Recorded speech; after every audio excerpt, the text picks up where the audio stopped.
scary. So,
I. So, and anyway,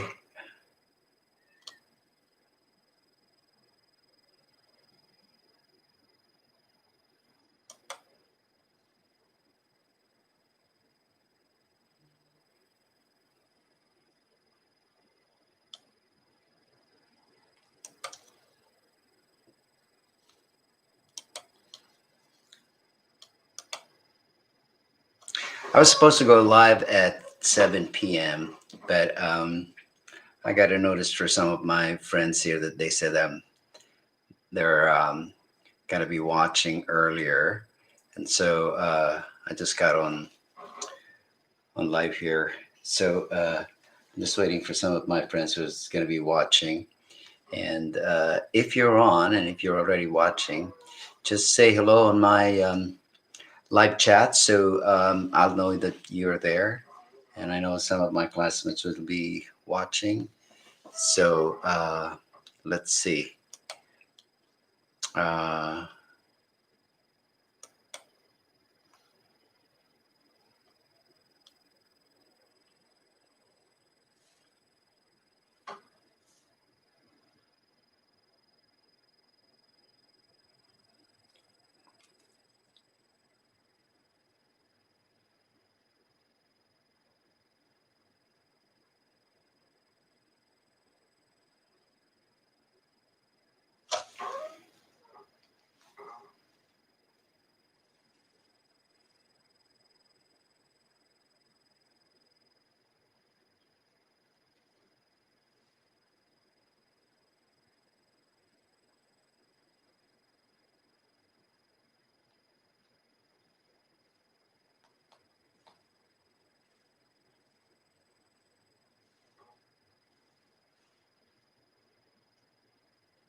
Uh, I'm trying to get it all together here and see if they'll be able to watch me and so you guys can communicate. Um, it's a little bit of a challenge here. Let's see if it goes well to where it should be. Um, If you guys will respond to me on the YouTube and let me know, I think that will really help. Let's see, I'm not sure if you could hear me, but if you can say hello. Right. So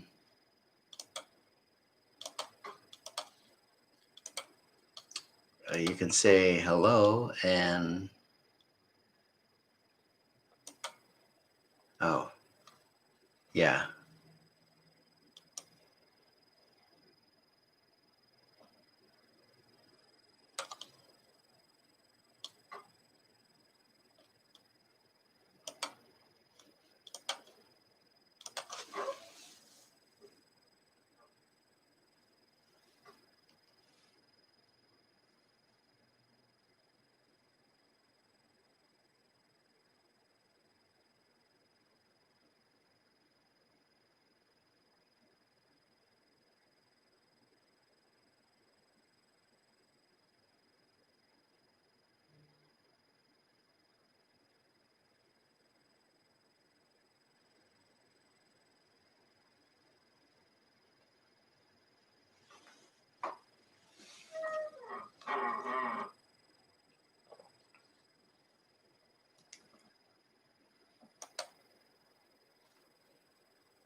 If you guys are watching me at this moment, if you click somewhere down at the corner where it says I'm here, so I know you're here and then I can communicate with you, I think that would be good.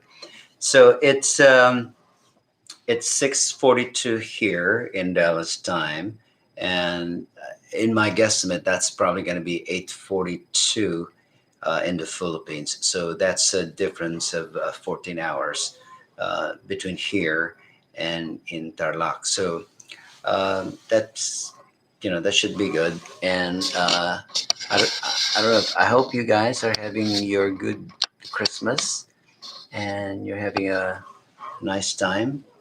Uh, we kind of have a good Christmas here also, and we have lamb. Back home in the Philippines, we don't have lamb. I mean, we don't do basically lamb. We do pork, beef, chicken, and then we do bangus, tilapia, and all that kind of stuff that we do back home when we celebrate Christmas.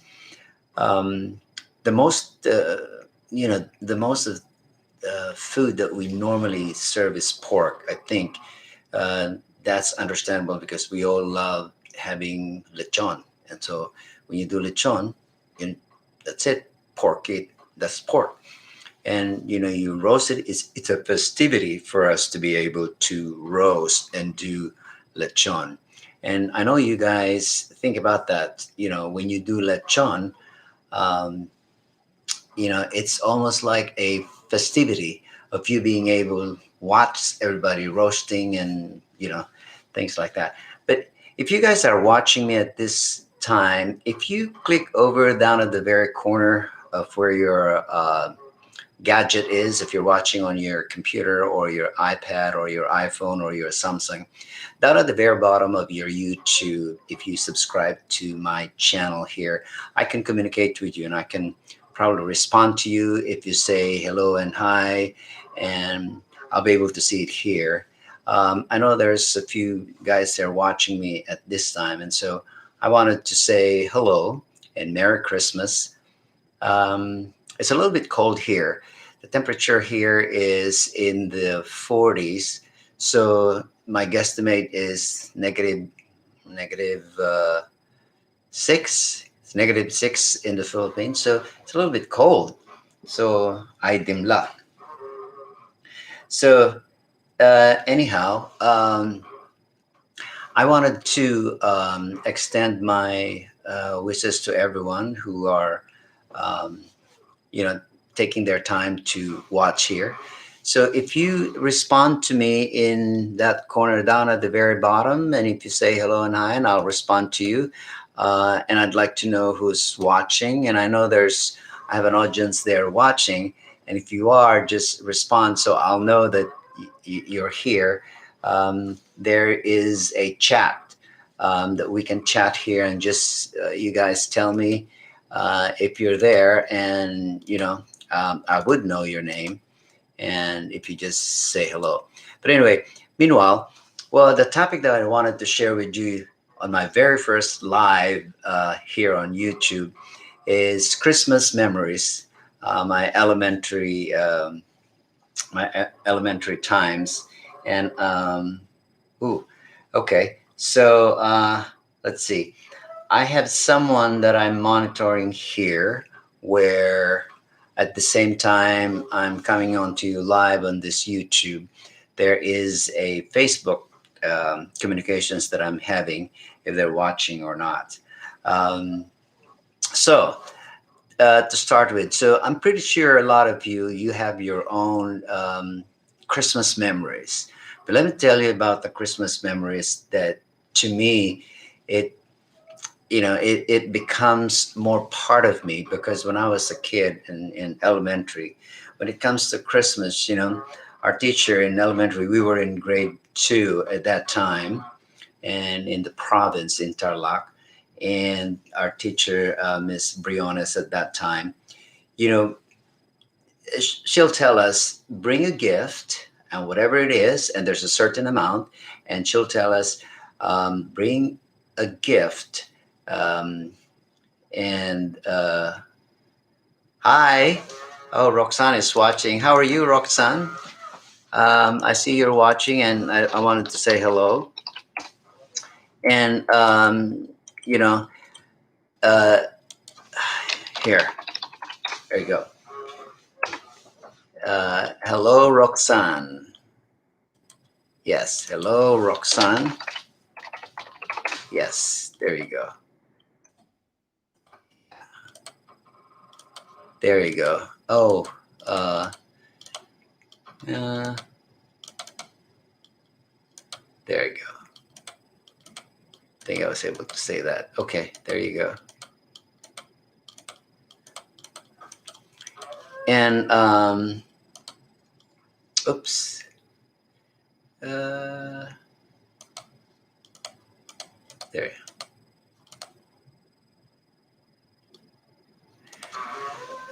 So that time when I was sharing with you, so our teacher will tell us, okay, bring a gift, and no more than at that time, no more than 1 peso, one peso gift wrap. So I'll tell my mother, and then she's gonna, and she comes back and tells me, okay, I'm gonna buy you 2 apples and 1 orange. So she's gonna put that in a box, and I'll take that with me in the school.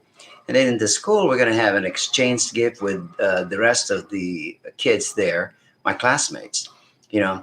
And during the time that we're exchanging gift, we kind of ask each other, oh, what did you bring for, what's inside of your box? The curiosity at that age, I was 8 years old. You're 8 years old and you're trying to think, how can I impress my classmates that this gift that I have, and beautifully wrapped, and it's got 2 apples and it's got 1 orange. It's a wonderful experience, and then you exchange, and then you play the game of Trip to Jerusalem, where the seats are arranged in a circular manner, and then they play a music, and you kind of roam around and try to grab a seat while you're doing that. It's that wonderful moment of being able to share Christmas with your classmates and at that age. And I think it's really a wonderful time for you to be able to, yeah, there you go. It's Emilia. Okay. So it's Emilia, it's not Roxanne. Okay. So, in Mestrami Canita y Kai, y Miss Briones.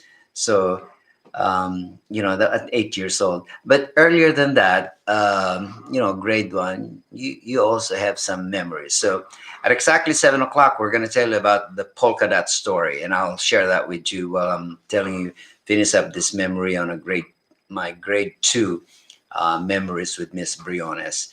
Some of my classmates in that school, I'm trying to recall them. In the front seat, we have this photograph. I wish I could share it with you. There is a photograph when we were in grade two, and there were 7 guys seated in the very front. And then we have our teachers who are teaching also the second grade. And then you have the girls on the first line, and then the third line with another set of girls. And then at the very end are a set of boys. And that's where I sat. My neighbor in that photograph is Dan Laksamana, who is also a resident of Texas, and he lives now in Houston, married to Tess. Um, and that particular time when we were having that Christmas exchange of gift, you just are excited to open a certain gift that you didn't know who really brought it for you during that time. And the exchange of, an exchange of gift is all you look forward to, is make sure you open that particular gift, and then when you open it, voila, and you don't know what to say, because the excitement is there, the excitement of you being able to open it, and it's just uh, it's just a wonderful feeling, and to me, it serves as a reminder, no matter how no matter how you stand in class, and no matter how you look at things, when a particular celebration of a holiday such as Christmas, you all kind of be the same, looking at those gifts, the daintily nice, wrapped gifts, and it's really a wonderful feeling. And for those children now who are going to school and being asked by the class to bring a gift for an exchange, unfortunately, during this period where we still have the safety home order that we cannot go and socially distance, it's unfortunate because then again, the children are not able to express what we had before. When we were kids, you go in and bring a small gift and exchange, and then there's some games that you guys will be doing, and that in itself is something that the children of this year will not be able to experience. Perhaps next year, when we all get over this pandemic and we all go back to whatever we call as normal.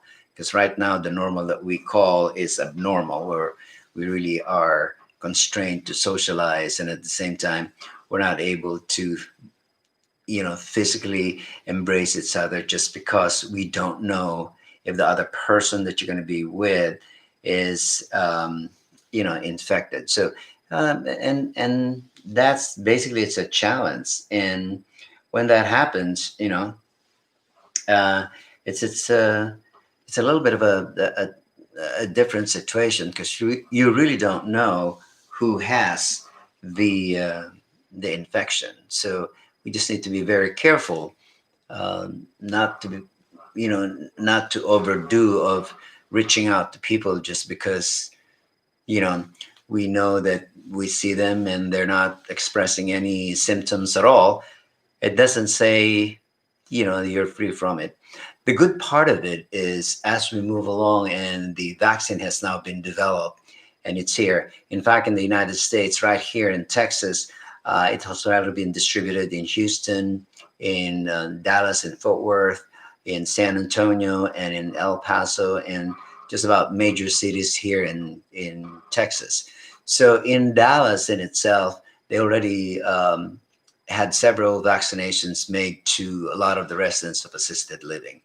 So that really gives us a hope and looking forward to being able to get over this stay home order where we can go back to socializing again and be able to share that moment of being able to sit down and relax and just kind of express ourselves with each other like the way we used to have it even before the um, onset of COVID. So that particular time when I was sharing with you that going back to that memory of bringing a wrapped gift and then opening it in front of your classmates, that's magical because you get to realize, oh wow, I finally found a gift that uh, that is part of an exchange from my other classmates. In that moment, at age 8 years old, and when you open a wrapped gift that came from another classmate of yours, ingisipan mo kanita, wow, nino kaya ang memya kanina? First thing that you ask is, who brought this one? Nining memya kanini, naning didilana, naning binyana. So that moment, it just gives you a certain, query in your mind. Wow, I had this gift and it came from this person. Pero, when you were a kid, you really didn't care so much who brought it or how it was brought in the school and how it became part of an exchange. What was more important is you had a gift and it's right there in your bare hands and you're about to um, open it. All right, so that's the segment that I was trying to share with you, a memory when I was in my second grade. So in a few minutes, I'm going to talk to you about the polka dot girl. I wish I can show you the photograph that we have. Let me figure it out. See if I can show it here and see if it can become part of our discussion here.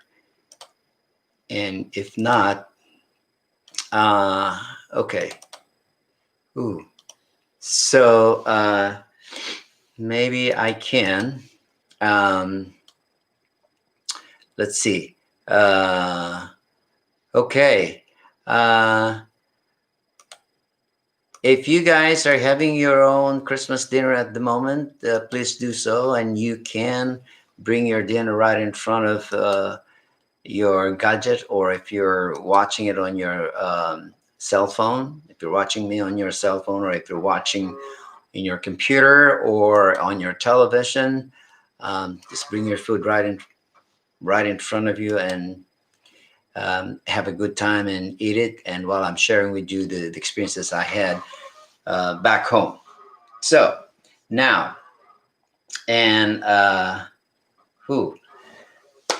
here it's 6:59. I don't know what time you have there, so give me 1 minute.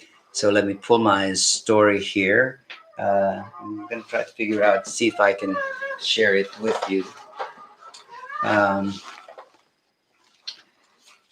I have some photographs of my elementary. I just want to make sure I find it here, if I could, and it's not here. So, oops, it's not here. Hang on. Give me a sec. And, oops.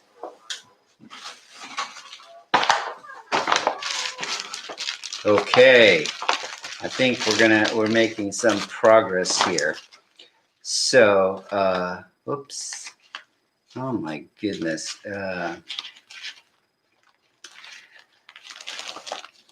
So is it 6 o'clock? It is. You got one. I got 1 minute. 1 minute. Okay. Unfortunately, I can't find it here. So, wow. No, that's just unfortunate. It's not here. But I know I've got some photos that I'll be able to share with you guys. So if you just give me a sec.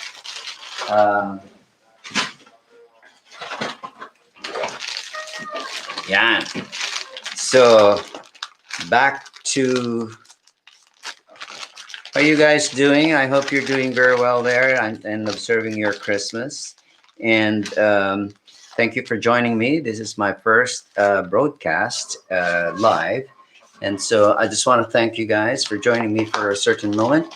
So it's now 7 o'clock here, and it's 9 o'clock in Tarlac. Okay. So, ating kong ikwento kaya kayo, inyang grade 1 ko, I'm sure some of my viewers are Kapampangan na. So, yung grade 1 ko, buri kayo saan ang pakit ng litrato ninyang grade 1. Ating kaming kaklase, yung Laguna, Emilia. Uling kin Santo Cristo kami, deng mag-aral ka rin, matnila nga nabuntok eh. Emilia, pangalulubing eskwela, yung lagi na susulod, polkadatya, polkadatyang bobolga. Ano rin, salita ka ng Kapampangan yan, kailangan humugot kung medyo malalam. So, yung susulod ng malan, pangalulubyak yung kitaking klase ni, bobolgaya, itang magbalo niya. And pangalukluk ya, siyempre, ipalad na itang palda ng kanyan. Yung kasiping na pa naman, Timoteo Landicho. Nung ating makakilala kang Timoteo Landicho, ining kaklase ming ngayon medyo keng English, very naughty in short. Medyo, iking salitang kanto, bulugan nara. Anyway, so, may kakaklase kami rin. Then kaklase mi di grade 1, Jose Celis, yan, kaklase kayo yan. Dan Laksamana, Cesar Espinosa, Irene Domingo, Tibor Tito Tan, Milagros Ocampo.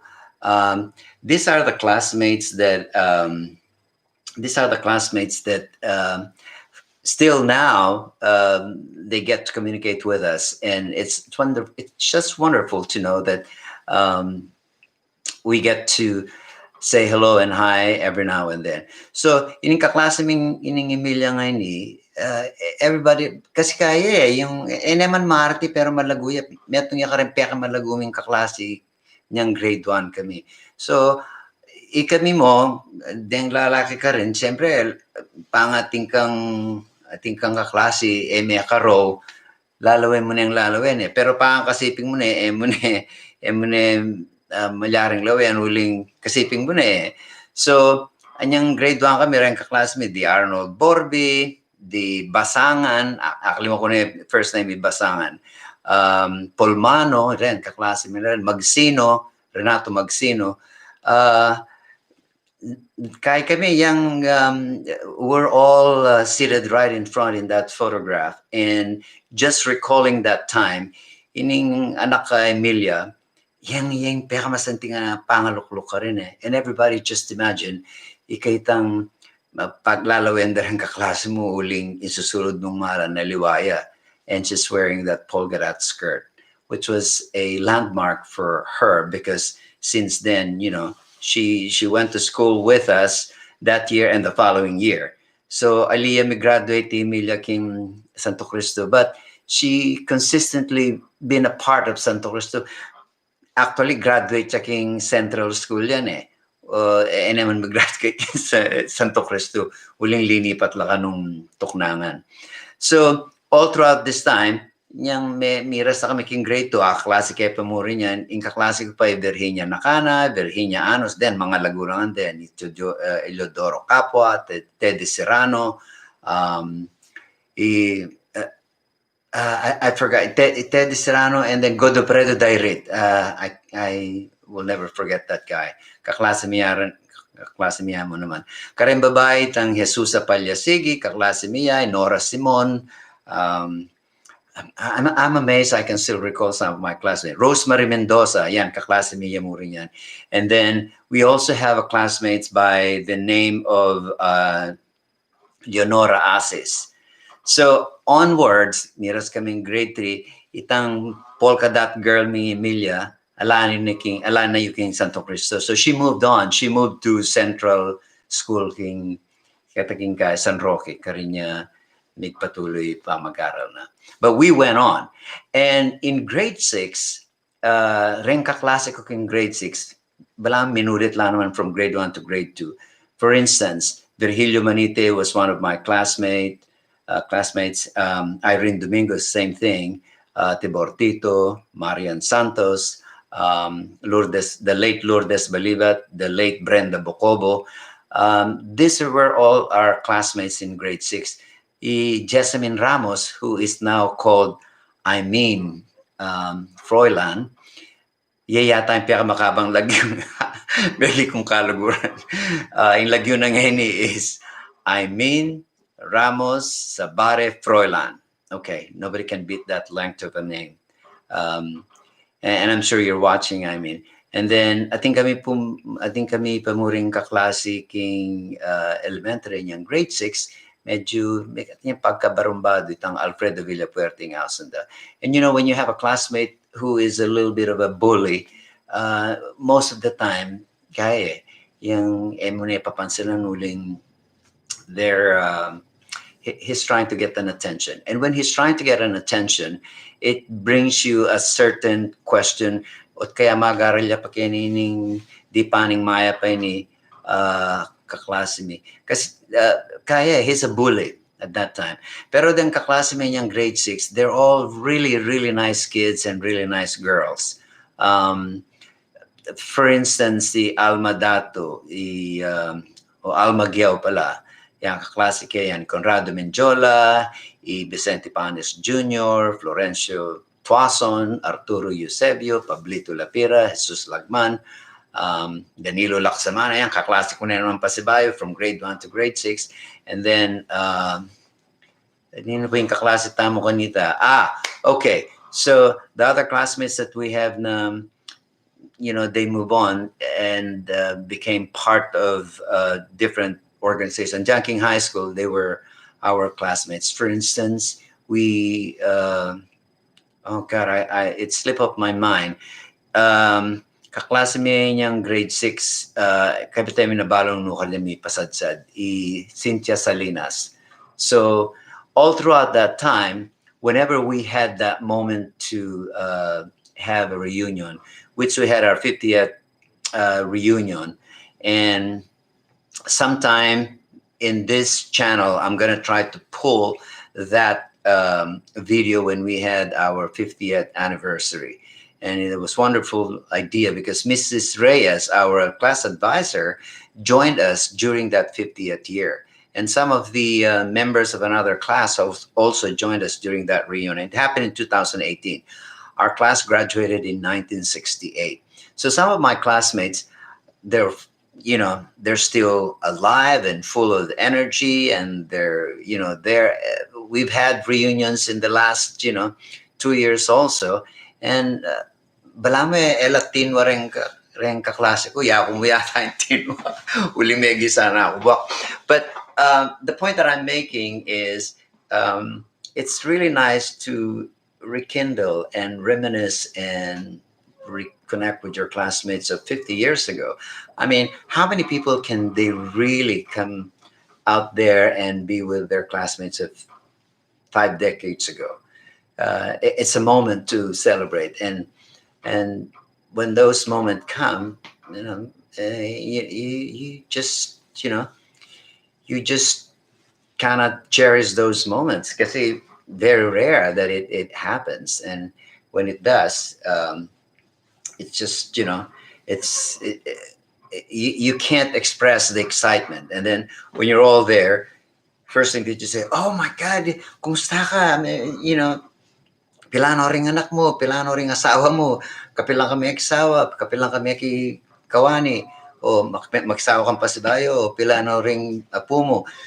Questions, endless personal questions na uling at one time or the other, yung elementary kayo, you're close and all that, so you go back and questions and ask them very intimate personal questions. And then of course, your classmate wouldn't mind answering, and minsan, some of our classmates would always think na you become close because of those questions. Because at one point, in your lives, when you were in elementary or back in the elementary grades, you had that moment to know each other. And recalling those memorable events in our lives make us more human. We become more who we are because we were able to express the things that we wanted to know more about the other person. If you guys are watching me here, you can say hello on the other side of your gadget. If you're watching on your computer, down at the very bottom, you can say hello and hi, and I'll respond to you. And if you're watching it on your iPhone or Android, you can do so, and I'll be able to respond to you. There you go. Okay, some of my classmates here have been watching me. I think I have about I have an audience that are watching me here, and thank you guys for watching, and appreciate you guys. And oh wow, okay, so in my next live telecast sometime next week, what I'm going to do is I'll be able to guest someone through streaming that we can all interact while doing it on YouTube, and then get it all out there and people will be able to watch. For all of those who've been watching me here for the last 12 minutes or 15 minutes, thank you for spending your time on Christmas. And I know back in Tarlac, it's I think your time there is about 8 or 9 in the morning. So it's probably going to be a challenge for you. But I will end this streaming live for a moment, and then I'll be back at exactly 8 o'clock Texas time, and that will be 10 a.m. in the Philippines. So Um, and when I go back, we're going to talk about family. So I just discussed with you things that we reminisce about our elementary when I mentioned some of my classmates in grade one, grade two, and in grade six. Um, those are formative years when we went to school, and these are the things that we will always remember about ourselves because that's the foundation of how we become the things that we learned in elementary. And then, when you move on, you do not forget. And that's why we remember a lot of things when we were in elementary, the way we dress, the color of our shirt. Um, if you the games that we used to play, tambubong, salam, tambubong ampong. Oh God, you probably know some of the games that um, back home in when we were in elementary. Sabat-sabatan, ampong sipa, ampong uh, naon niya kasi tang lundagan, lundag baka. So I think that's what they call it. Uh, daka lapyalo nga niyang mga latita mo, po itang kulam-kulaman or something. Yeah, kulam-kulaman. So dudurot kayo, tsaka kinlibutan kayo ating mga kulam. And that part is of our childhood is something we will always reminisce. Okay, Polka Dot Girl, I hope you had a moment to be able to share your life because you were a classmate of ours in elementary. And for those friends of ours who are watching, thank you for joining me. And I'll be back in an hour. Well, I'll be back in about 25 minutes or so.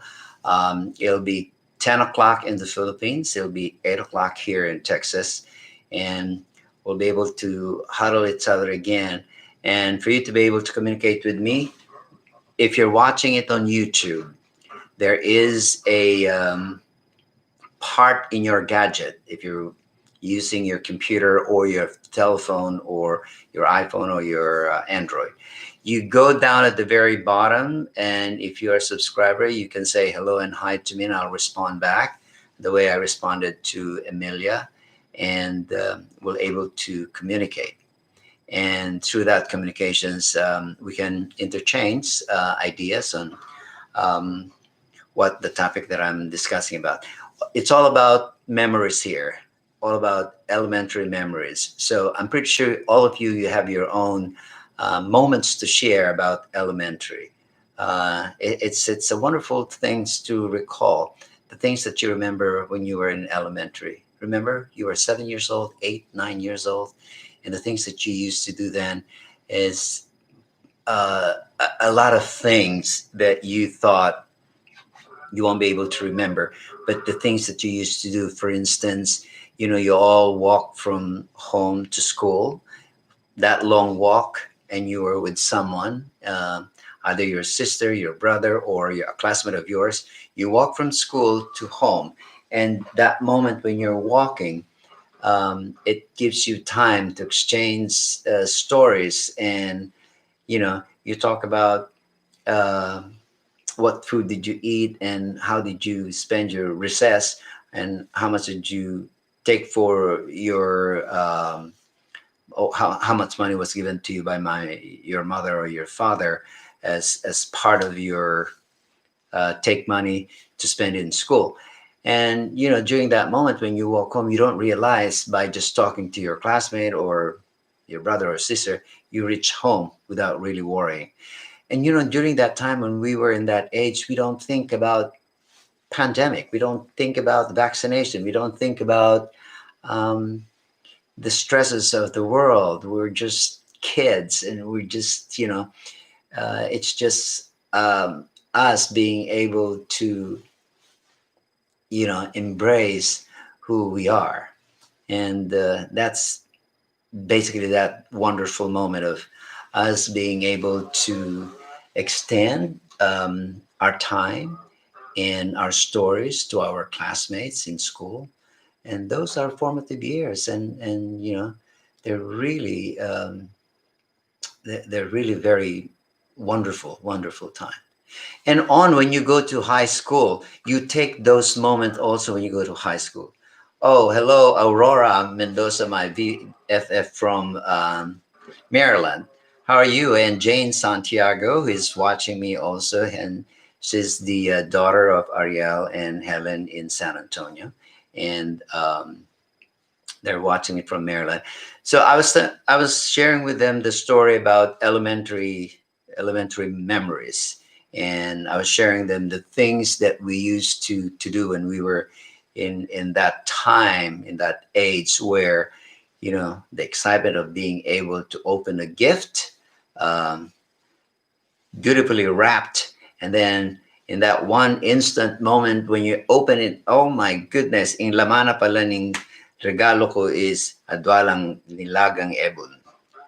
You know that moment, and you say yourself, oh my goodness, adwalang ebon pala ring makabili kitang box. You know, and it happens. It becomes part of your childhood, part of your childhood memories. And these are the moments that we cherish. These are the things, these are the um, beautiful, beautiful memories that we always keep to ourselves and get to remember them again and again and again. So, with that, I'd like to say, um,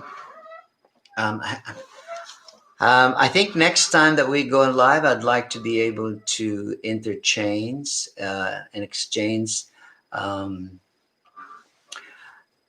and you become my guest, and so that I can interact with you. That while I'm here, and you'll be able to communicate, and I can have you be part of the discussion, and maybe I can guest you in the show. And when that happens, everybody can see what's going on between, you know, everyone who's watching. And I think it's going to be a wonderful exchange. Oh, and also the folks from Baguio, Bernard and Josephine, Pia and Pao and Bijoy, I think they're also watching. Thank you guys for watching. And I'm glad you guys are watching me here so that you can understand that there's just the air that really separates us, because right there it's early morning. It's about what, you're about 9:30 in the morning there, and it's 7:30 here, or 7:20 here.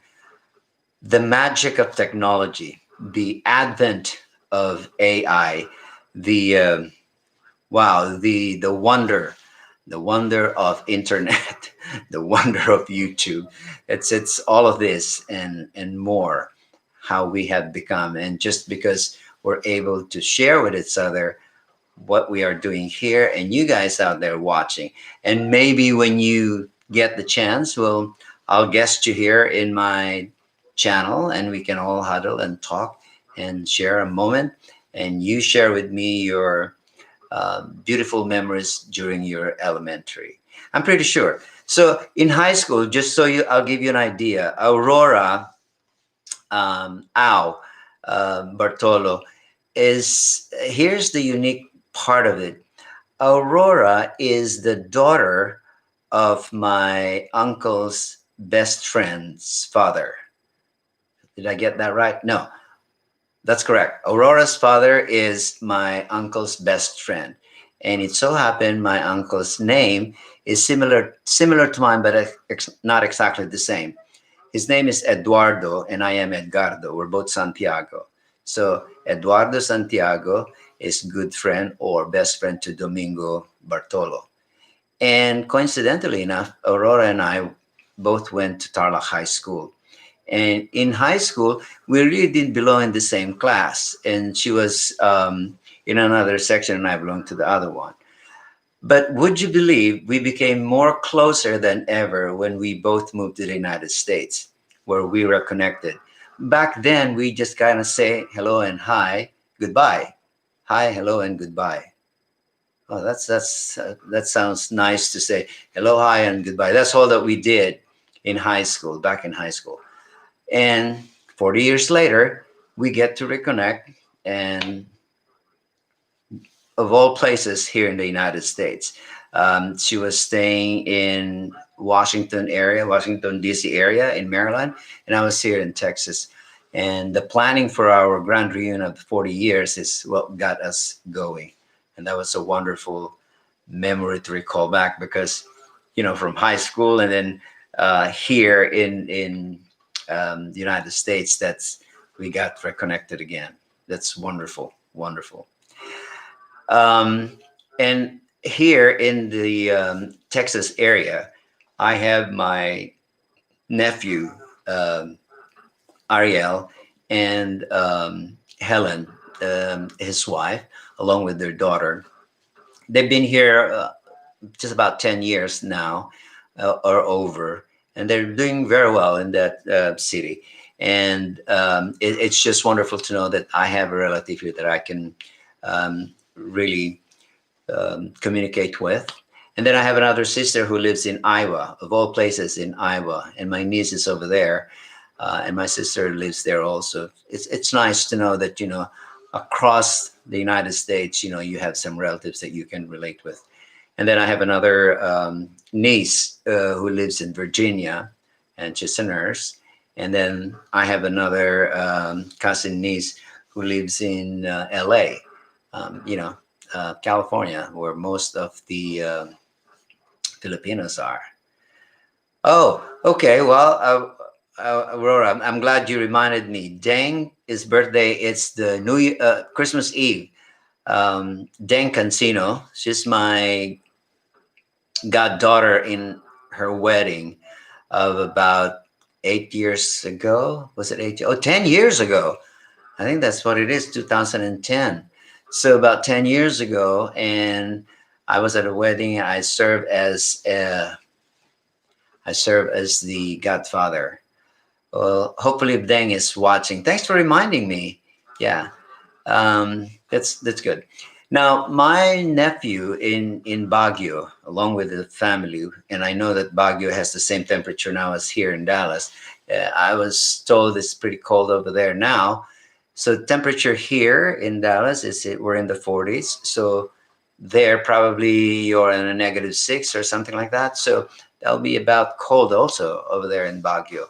And those Baguio folks, I mean, they always have the chilly cold Christmas every year because temperature in Baguio changes extremely during the months of bare months, like starting in September, October, November, and then December, it gets cold. Here in the States, it's the same thing. Winter really becomes cold. Also, Deng's birthday is Christmas Day. And what's her full name again? It's I know Deng Cancino. Is her full name Jesusa? Anyway, happy birthday to you, Deng. Um, so another trivia that I wanted to share with you is during your high school, a lot of things, probably most of you will be remembering that, uh, oh, Diane Christine. There you go, Diane Christine. A lot of you will always remember that. But I want to go back to my elementary. Rodrigo Tuason and Teresa Santos. This Teresa Santos is our organizing person when we have a reunion in elementary. Believe it or not, this indefatigable woman, let me say that one more time. Teresa Santos, the indefatigable woman of our class. She was the woman who really get it all working during our reunions in Santo Cristo. She never gets tired of really reaching out to our classmates back there in Tarlac, no matter how far they are. And every Christmas, I try to reach out to her and say Merry Christmas, because she really is something else.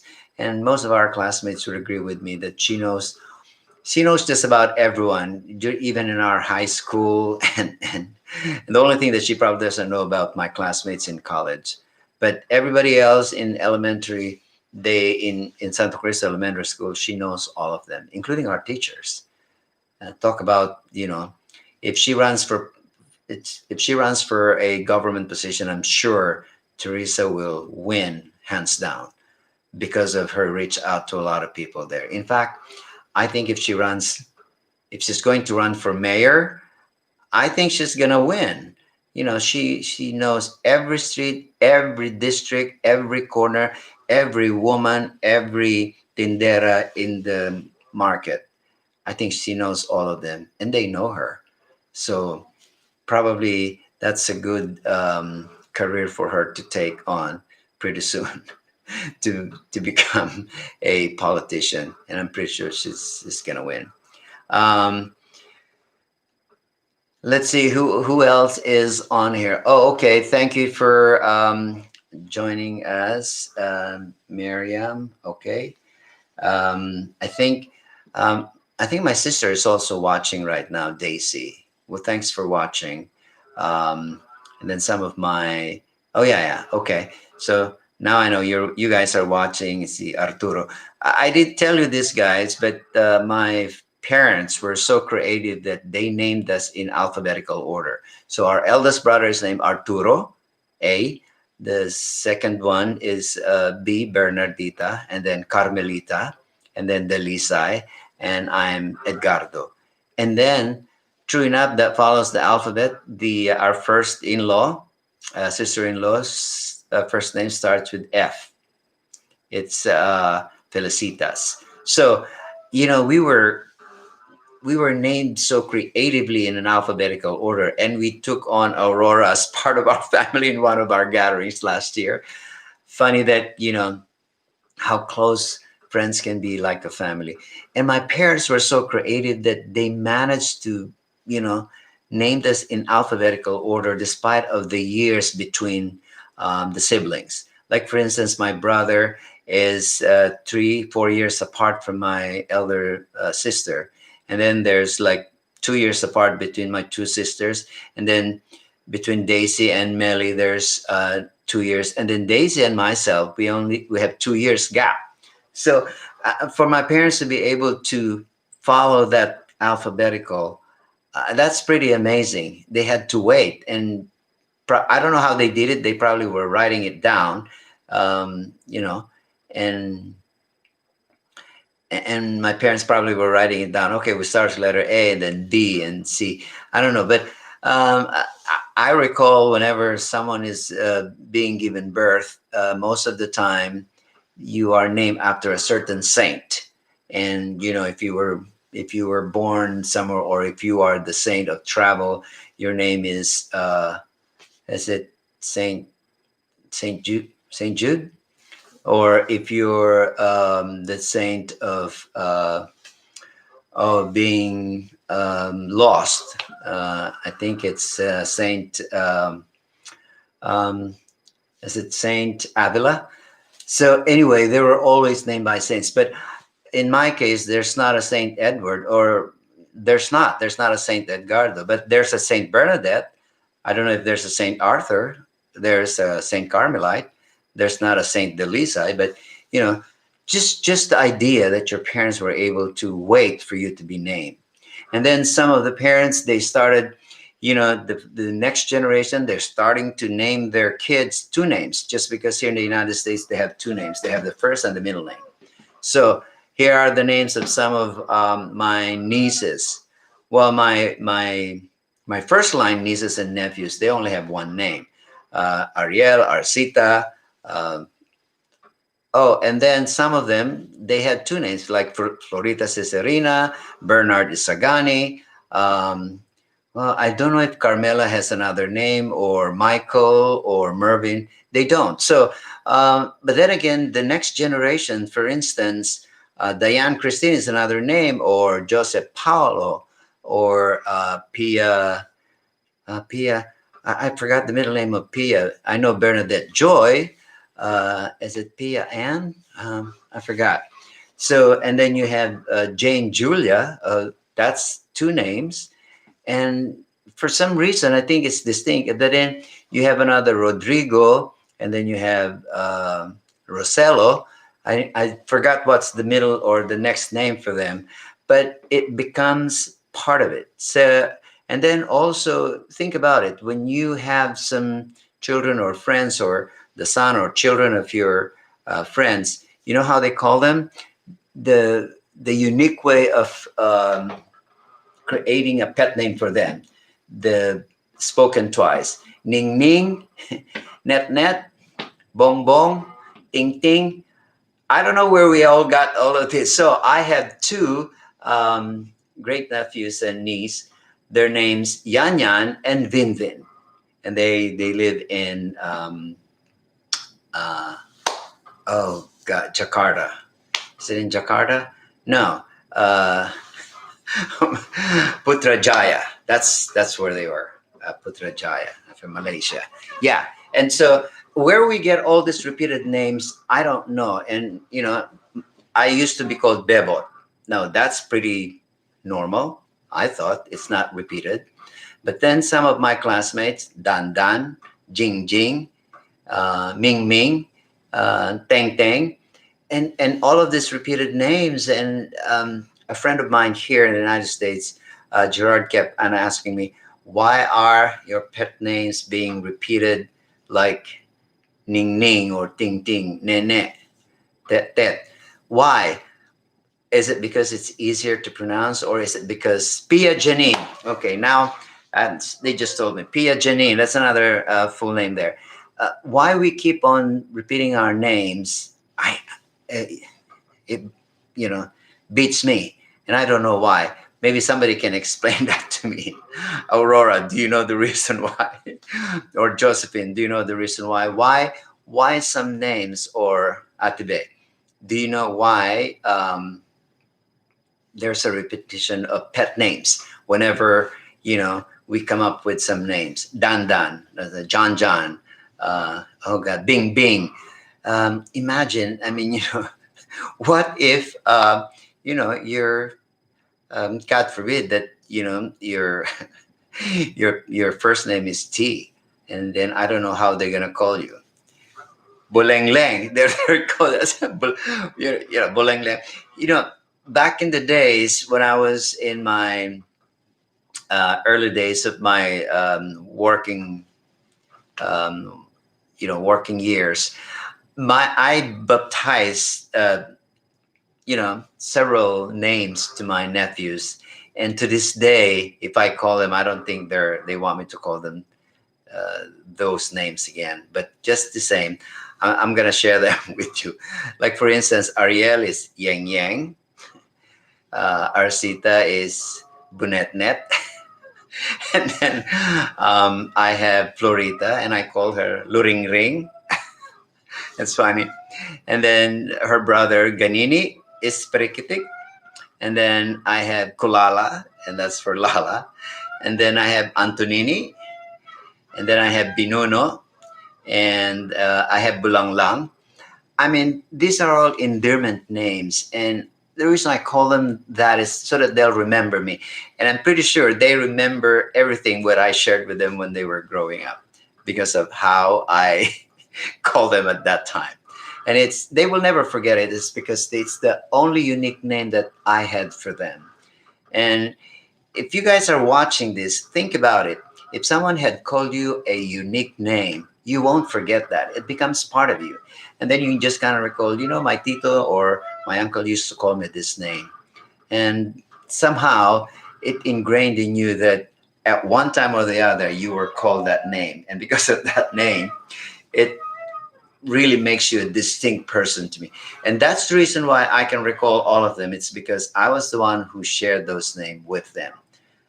It's an endearment for me to them, and that's why they become so close to me. Our family is so close to the point that whenever I come home, it's always a celebration. I go out of my way to be with my nephews in Sapang Maragol, the two kids there, and my nephew Ross and Lala and Mike and Ting Ting and my sister Mary, and the two kids there, Rigo and Cholo. And I really go out of my way. Either I bring them over in Manila or I go out to their place. Same thing that when I go to Baguio, I really spend time with these three kids there.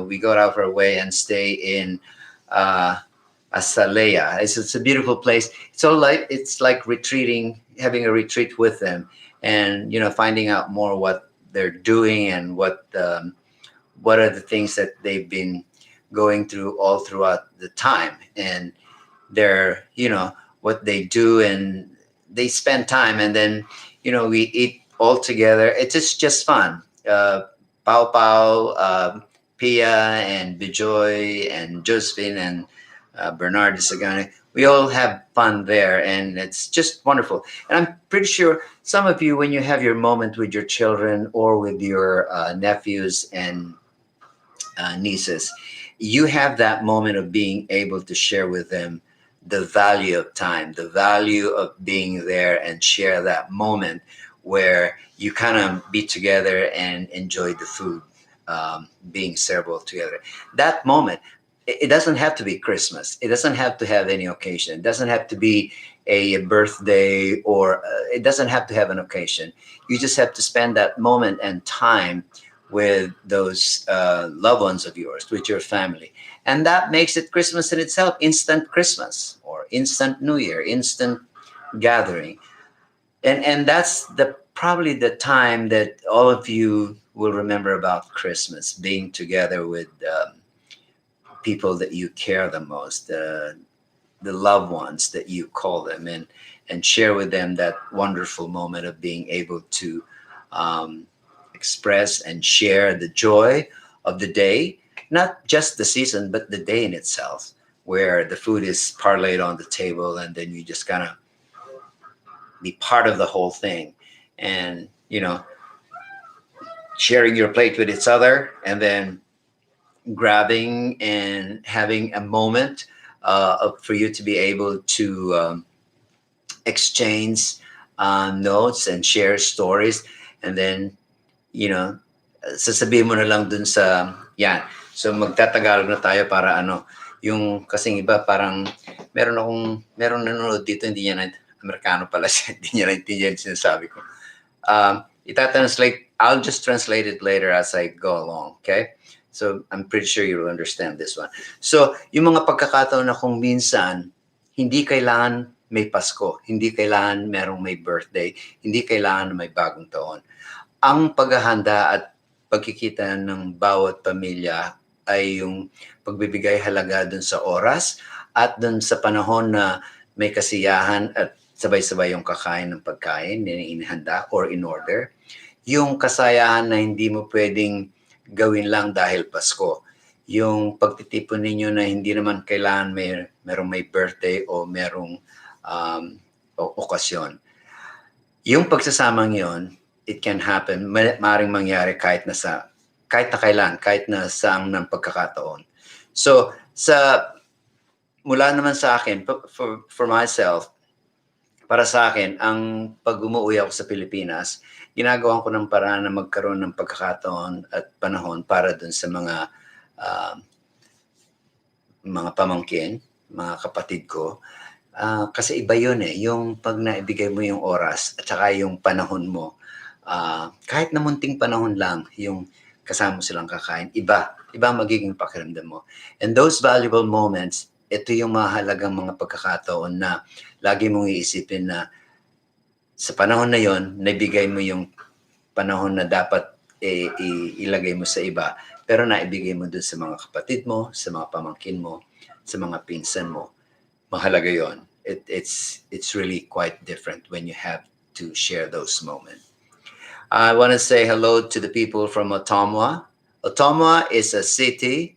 It's a outskirt city in Iowa. Now, where's Iowa? Des Moines is a well-known city in Iowa. Iowa is it's an upstate. It's the city right next to Illinois. Up there, Missouri. After Missouri is Iowa. So ang layo ng Iowa from Texas is 3 more states bago makarating sa Iowa. Kaya ngayon, nag-yellow sila doon. They're having snow. Kami magkakaroon ng snow sa Sabado. So, yung nagsimula na sila mag-snow doon, so pababa na dito sa Texas. So, by Saturday, meron na kaming snow dito. So, lampas ng Christmas. We're not gonna have a white Christmas, but we're gonna have a very, very cold Christmas kasi ang temperature dito is negative 21. Talagang maginaw. And I'm pretty sure, yung mga, may nagpaalala lang sa akin ngayon. Christmas what are the things that we remember sa Christmas? Stockings, no? Kasi nagsasabi tayo ng medyas dyan. So, nung maliliit kami, ganito yun. Nung maliliit kami, sinasabit namin yung medyas namin, si Ate Daisy, si Ate Melly. I don't remember if Ate Be was doing it also or Koyang. We will hang them by the window, yung mga medyas namin na yung malinis na medyas. Paggising namin ng madaling araw, may laman na mansanas, dadalang hita, hindi ko makalimutan yung Surge chocolate. Merong nakalagay doon. So every Christmas, paggising namin, merong laman yung stocking. Siyempre, in your mind, sa sarili mong isip nung maliit ka, sino kaya ang naglagay nito? So eventually, you outgrow those moments. Ngayon, sa panahon ngayon, ang mga nilalagay dyan sa stockings ngayon ay pera o kaya yung mga card na, di ba? Yung mga gift cards. Parang nawala na yung sense of excitement kasi paano ka may excite card yung makukuha mo dun sa stockings o kaya pera. Tapos ang iba pa, hindi na nga wala na ang medyas eh. Kumbaga ita-transfer na lang sa Zelle or sa Venmo, papadala na lang yung pera or ipapaabot na lang yung pera doon sa kapatid nung kapatid mo. So, nawala na yung essence na nandiyan yung stockings tapos bubuksan mo kung anong laman. I don't know kung meron pang gumagawa nun sa inyo, but it's a tradition that it's a very nice tradition when you hang your stockings and then you see that. Oh yeah, I remember si Chujo was your Santa Claus. Si Chujo, because of their religion, the Christmas to them is a little bit different. Yet, you're right, Aurora. He really serves as a Santa Claus to most of us. Hindi lang sa'yo, but sa amin din. Kumbaga pag meron kaming hinang doon, nakuha na namin yung laman ng Christmas, tapos bagong doon, merong ilalagay pa. Parang dalawang beses yung, you hang your stockings twice. Isang Pasko, tapos isang New Year. That's so funny. Yeah, and ngayong panahon na to, hindi na hindi na stockings, electronically sent na yung mga regalo. Parang, wow, the advent reel of technology has gone too far. Nawala na yung excitement na may nakahang dyan na stockings that in the morning, you just gonna grab that and find out, wow, regalo binigay ni Santa. Ngayon, anong nangyari kay Santa? Wala na. Nawala na si Santa, nandun na sa loob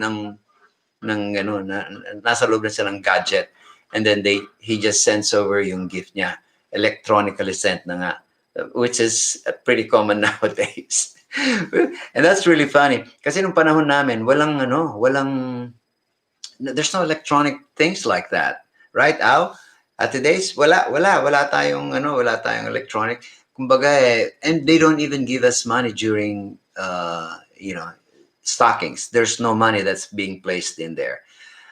Magkakaroon lang tayo ng pera pag pumupunta tayo dun sa mga ninong at ninang or yung mga auntie natin, then magmamano, and then bibigyan ka ng pera.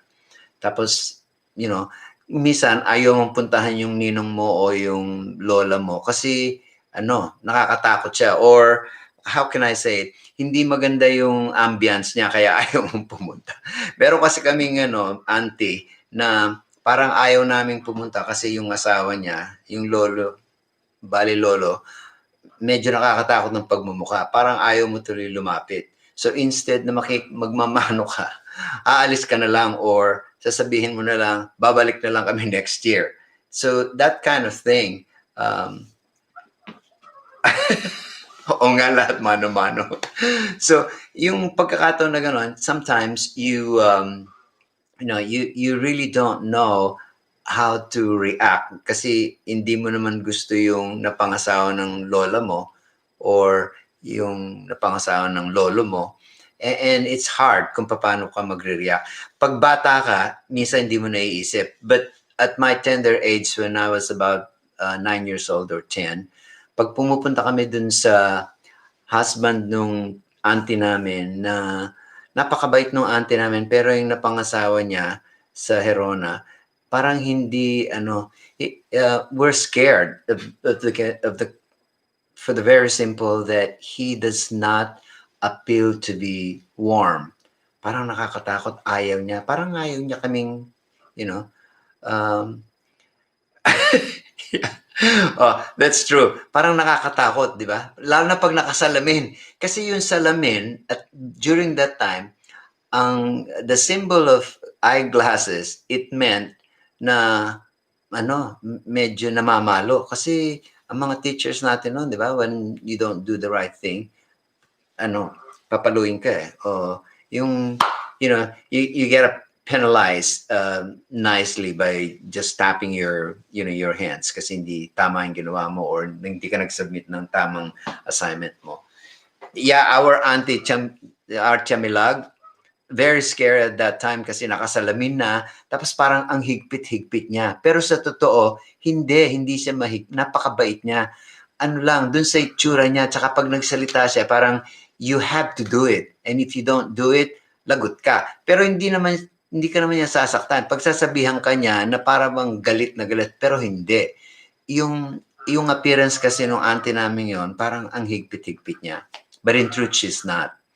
And a corporal punishment, really? Yeah, I remember that one. But si Chamilag namin is really, napakabait. Kaya lang mahigpit pero mabait. Yung paghihigpit niya, she always watch out. She always tells you to watch out and all that. Ngayon, yung mga pamangkin ko naman ngayon, or yung second generation na pamangkin ko, katulad ni Pau Pau, ni Pia, ni Jane, ni Rigo, ni Cholo, and ni Joy. Sila, pag sinabihan mo, they really do it right away. I don't know if they're just doing it for me or they do it for everyone. I think they do it all for everyone. Yung mga bata ngayon parang napakabait because of the advent of technology. Parang they're so advanced and they get to know everything. And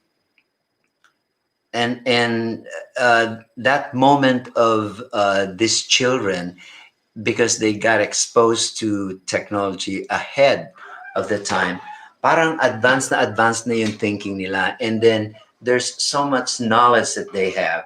There's so much intelligence. There's so much ideas that they have acquired.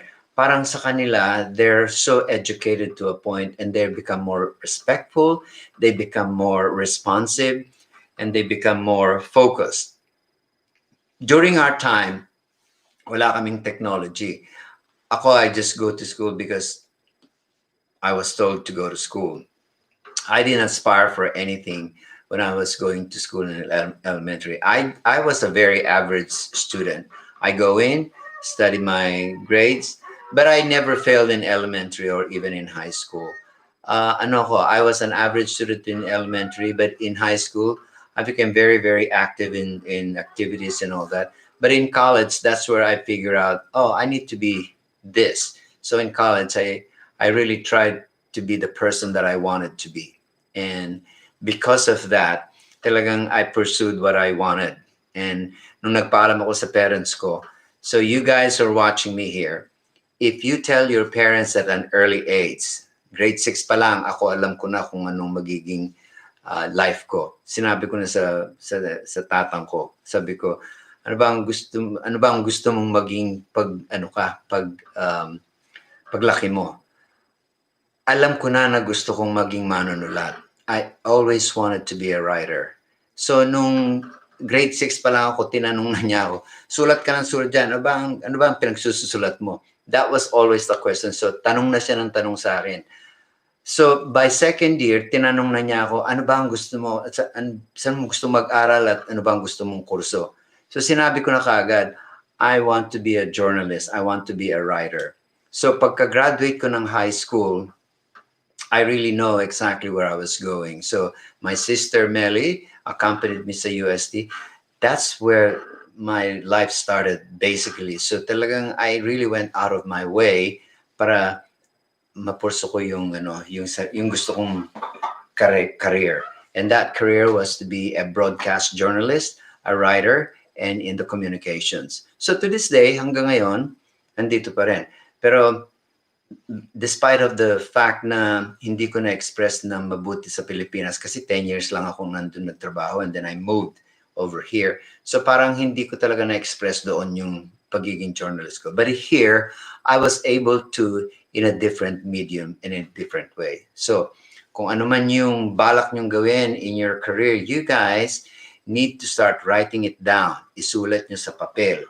Pagsulat nyo sa papel, ibigay nyo sa parents ninyo so that they know kung ano yung gusto nyo. Kasi minsan magpapalit yan and you will change your idea pagdating nyo ng grade grade 5, grade 6, grade 7, or grade 12, magpapalit yung idea ninyo. Pero kahit na nagpalit yun, dapat sinusulat nyo so alam nyo na nagbago. And when there are changes in your ideas and in your plans, you know exactly what changes have you made. Is it because you were influenced nung kaklase mo? Or because you read somewhere else that you will be a better a doctor or a nurse? Or because your parents said you'll be good at here? Or your teacher said you are better to be like this? And so, that moment when, pag sinabi mo na sa magulang mo or sa classmate mo kung ano yon, it's parang nagkakaroon ka na ng formation sa sarili mo. And when that happens, yung formation na yon, parang nabubuo na sa sarili mo na eto na, malapit mo nang ma-achieve yung gusto mong mangyari sa buhay mo. So at an early age, yung kahit bata ka pa ngayon, alam mo na kung anong gusto mong ma-achieve habang nag-aaral ka. So, katulad ng mga nandyan sa Baguio, alam ko, or yung mga nasa Tarlac din, yung virtual education, yan, napakaswerte nyo, may virtual education kayo. Nung panahon namin, walang computer. We never had the chance to have a computer education. You guys are very lucky you're able to watch and learn through the advent of computer. And the virtual education, to me, is more powerful than a face-to-face with parents. Ang pagkakaiba lang is the humanity of being able to see and touch and feel the person. Yun lang ang pagkakaiba. Pero sa iba siguro, mas mahalaga yon. But for me, the power of education through virtual is more powerful than having it face-to-face. That's from my end. Kasi mas ma-absorb mo dahil may time ka para i-absorb mo lahat. That's from my opinion. Kasi pag nasa loob ka ng classroom, maraming distractions. Yung mga kaklase mo, nagdadadakdak, tapos yung nagsasalita ka, nagre-recite ka, tapos may naririnig kang ingay sa labas. Whereas dito sa virtual, ang narinig mo lang na noise is yung mga sa bahay ninyo, manok, na pwede mo i-control, pwede mong isarado yung kwarto mo mag-isa. So there's more focus, there's more concentration. Sa opinion ko, mas magiging matalino yung mga bata ngayon kasi when they go to school, nandyan yung computer sa harap nila and they absorb all the information through there and they communicate with the teachers. And then they have the power to learn more. Kasi nandyan lang siya. Babasahin niya, tapos i-absorb niya. So, ang sa akin, when I looked at the children now and educating themselves through the virtual, ang tingin ko sa kanila, napakatatalino nila. Kasi mas marami silang oras at mas marami silang matututunan. Dahil may guide lang silang pinakikinggan dun sa teacher nila, tapos nasa kanila lahat, and they have the power to make better decision. Oh, you're asking me what made me decide what country I should live in? Well, let me give you, that's a good question, Pao. The very first country that I thought I'd like to live in, believe it or not, is Italy, okay? Rome. Because when I was in high school and in elementary, sa geography, pinag-aaralan yung, the Roman Empire, the Greek Empire, the Byzantine Empire, and the English Empire.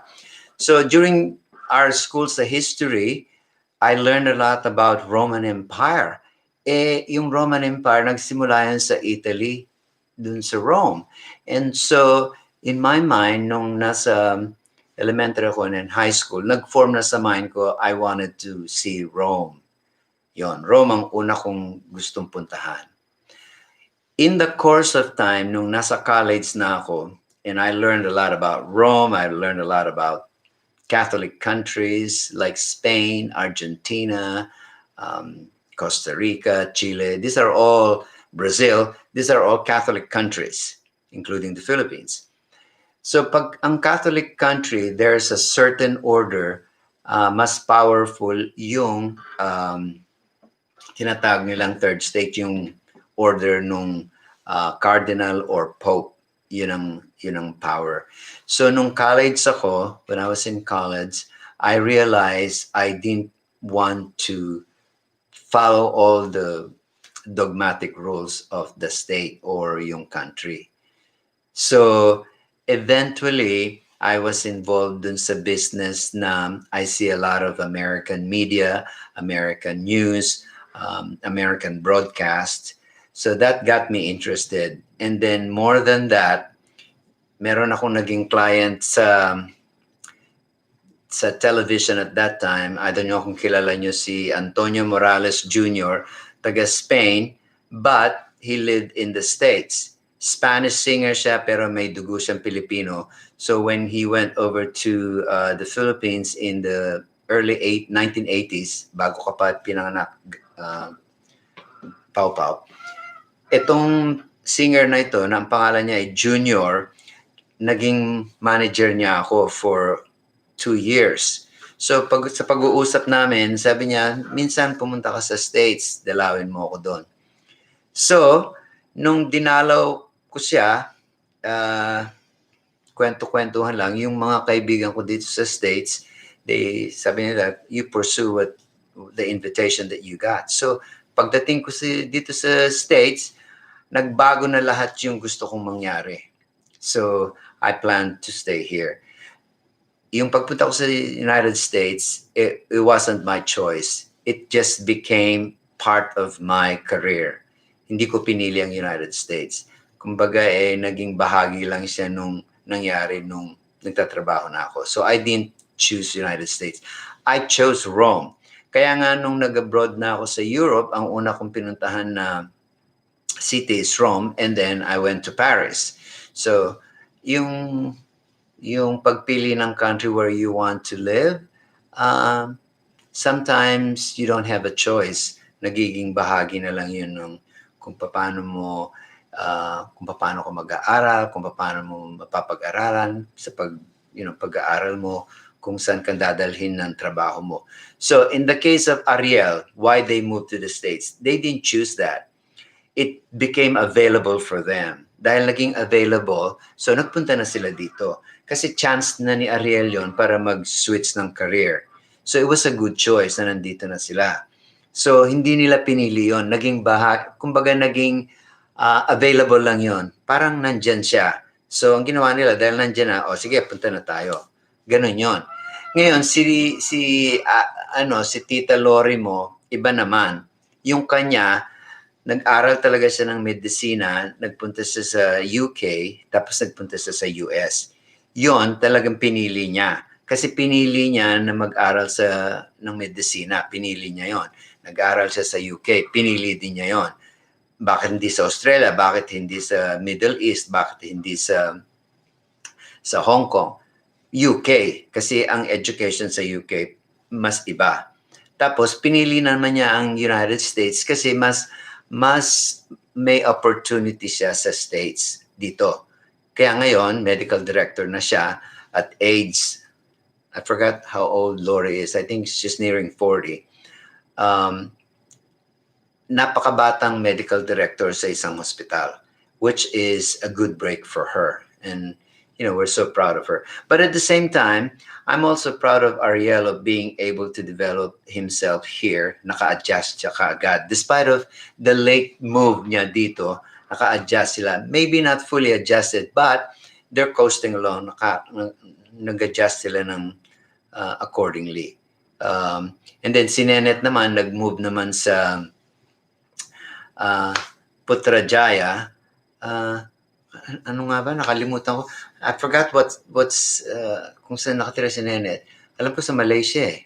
But anyway, their town there. Siya naman, ang nagbunsod sa kanya para magpunta doon kasi nagkaroon siya ng pagkakataon na magkarelasyon na taga doon. Tapos doon na siya nag-move. So sa kanya, it's a choice also because that's where she chose to rear para yung pamilya niya, doon niya sinimulan. And that's how it came about. The choice of a country where you wanted to go comes in different ways. One, if you choose to be there. Second, if it's available for you. Third, if the circumstance or yung pagkakataon na nandyan, then you go. And then the fourth time is because someone is really asking you to go there. So may mga reason kung bakit ka napupunta sa ibang bansa. Katulad ng mga iba kong kaklase na nurses na nandito na sila.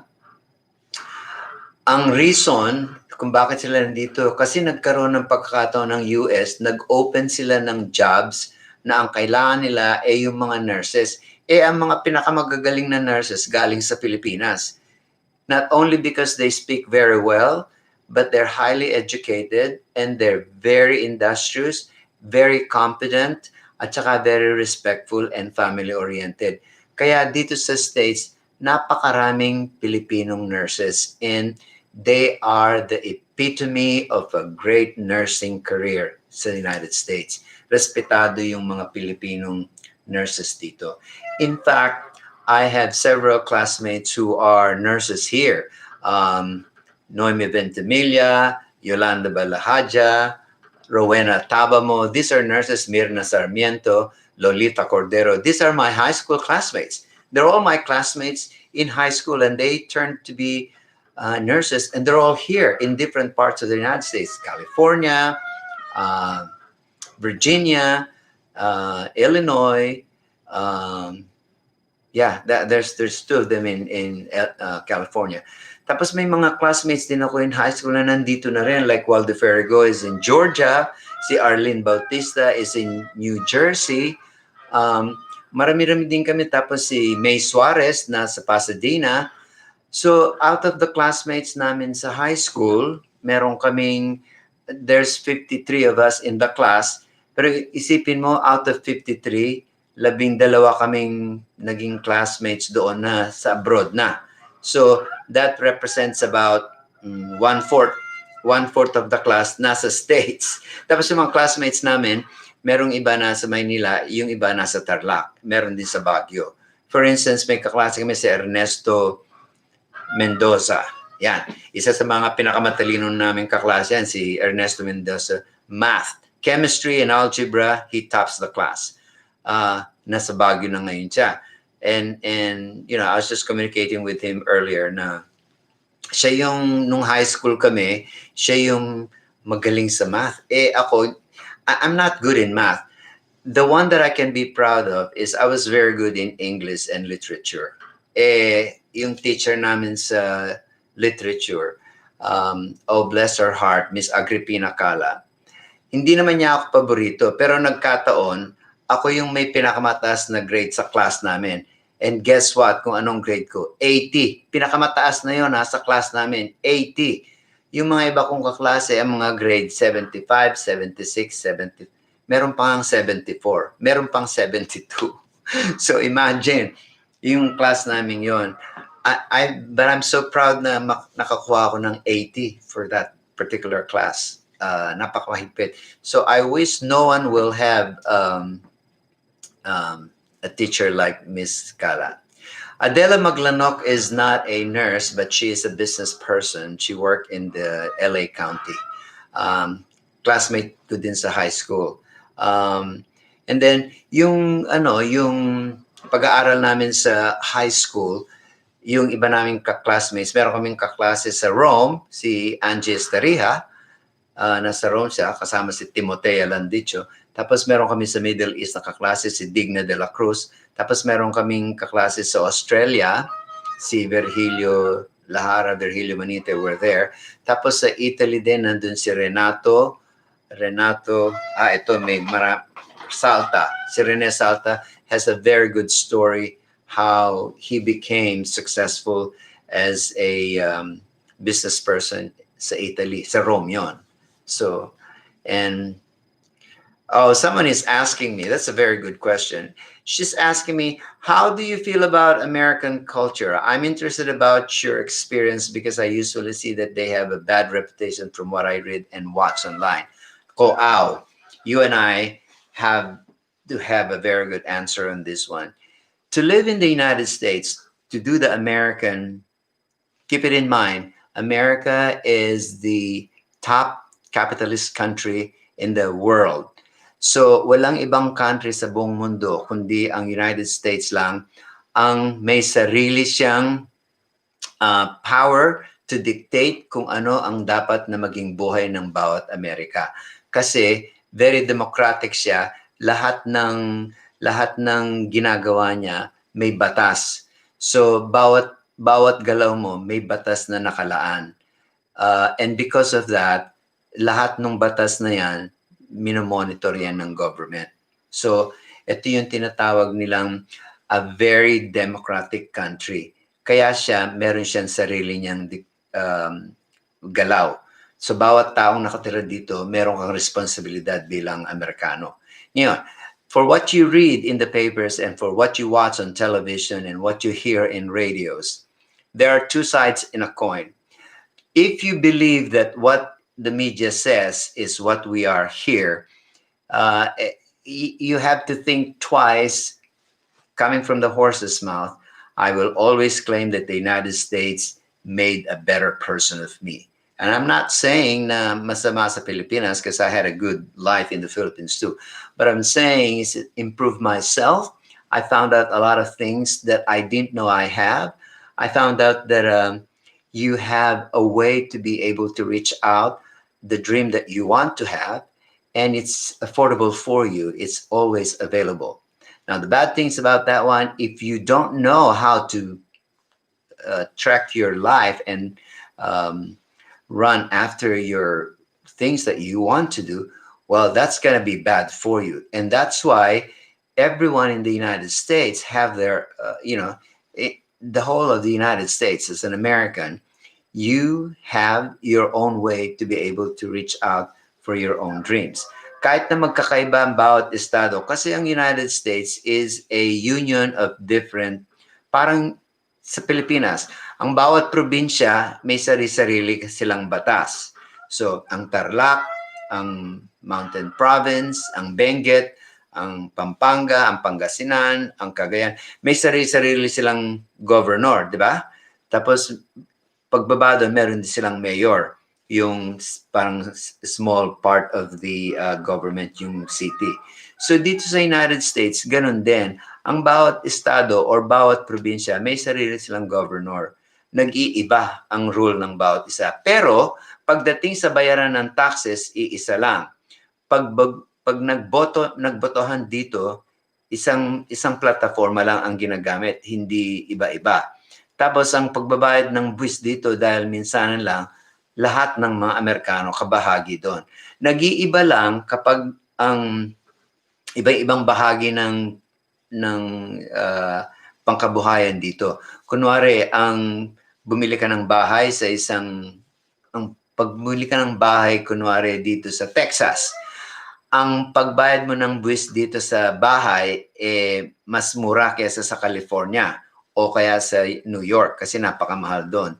Dito, mura, iba ang pagbayad ng tax. So nagkakaiba lang sa ibang bagay. Yung pagbili ng bahay, yung mga pagkain na binibili, yung presyo ng kotse, presyo ng gasolina, nagbabago yan. Mas mura dito sa Texas kaysa sa California. Bakit mura dito? Kasi ang Texas, kaya niyang palakarin ang sarili niyang estado on its own. Hindi siya umaasa sa gobyerno ng Amerika. Meron siyang sarili. Pero sumusunod siya sa batas ng Amerika.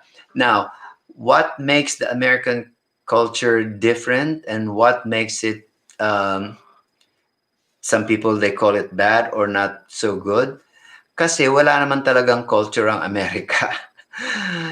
America is a aggregation of different cultures. Dito na nagsama-sama ang Pilipino, ang Vietnamese, ang Japanese, Chinese, um, Australians, Italians, Germans, Finnish, Norwegians, Danish. So lahat dito parang ito yung sentro ng immigration, lahat. So lahat nag-iiba-iba yung mga nag-iiba-iba yung mga kultura. Kaya wala siya talagang sariling kultura.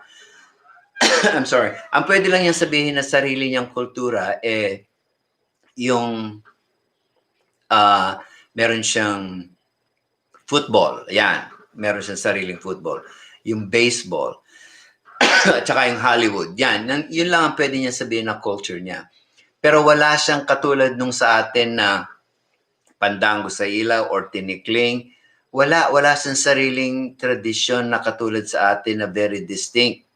Kasi nga, siya yung lahat nagsama-sama na dito, naglabo-labo na yung kultura ng bawat isa.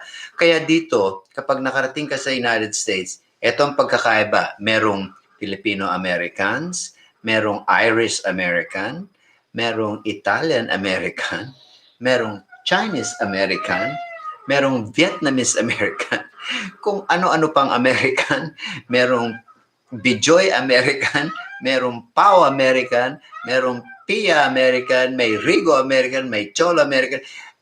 Lahat meron kasi wala siyang pansarili. Wala siyang nag-iisang kultura. Pinaghalo-halo siya. Ang meron lang siya yung na-establish niya yung sa Hollywood. So kung titingnan mo sa Hollywood, 'di ba, you're welcome, Bichoy.